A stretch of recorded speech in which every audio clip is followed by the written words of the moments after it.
হ্যাঁ, গেটটা কিন্তু আমরা আবার একটু আপনাদেরকে লাগিয়ে দেখাবো। গেটটা কেমন লাগাইবেন, এই গেটটা কিন্তু আপনারা এইভাবে ধরে যখন আপনি টান দিবেন গেটটা একটু লেগে যাবে ইনশাআল্লাহ। একদম পরিপূর্ণভাবে কিন্তু আপনারা খুব আরামে এই গেটটা কিন্তু লাগিয়ে দিতে পারবেন। গেটটা কিন্তু এইভাবে লাগিয়ে দিলাম। আর গেটটা কিন্তু আপনি কিন্তু যখন বেরোবেন তখন কিন্তু এরকম পকেট পাল্লা খুলে কিন্তু বেরোতে পারেন। আমি গেটটাকে আবার খুলে আপনাদেরকে দেখাবো ইনশাআল্লাহ। তো গেটটা যদি আপনাদেরকে আবার খুলে দেখাই তাহলে আপনারা বুঝতে পারবেন।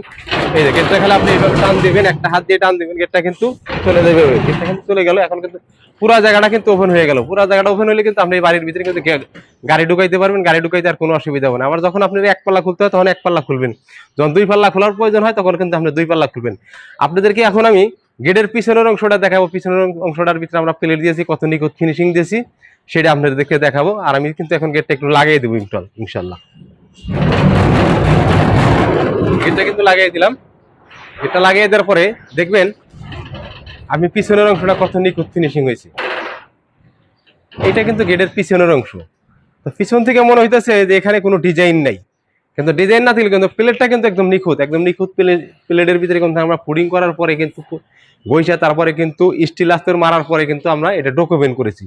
ভিতরেও কিন্তু দুইটা হ্যান্ডেল দিছি, সেই হ্যান্ডেলগুলো একটু পরিমাণে ছোট, 1 ফিট করে হ্যান্ডেলগুলো কিন্তু আমরা ডকুমেন্ট করেছি। তো যারা এই ধরনের ডকুমেন্টের নিখুঁত গেট খুঁজছেন তারা অবশ্যই কল্পনা মেটালের স্ক্রিনে দেওয়া নাম্বারে কিন্তু যোগাযোগ করুন। যোগাযোগ করলে আমরা সারা বাংলাদেশে এই গেটগুলা তৈরি করে ডেলিভারি দিয়ে থাকি। তো দেখ আজকে এই ভিডিওটা আর বেশি একটা বড় করবো না। ভিডিওটা যদি ভালো লাগে অবশ্যই আমার চ্যানেলটা সাবস্ক্রাইব করে দিবেন, আর পরবর্তী ভিডিও সবার আগে আপনি পেয়ে যাবেন। আসসালামু আলাইকুম ওয়া রাহমাতুল্লাহ।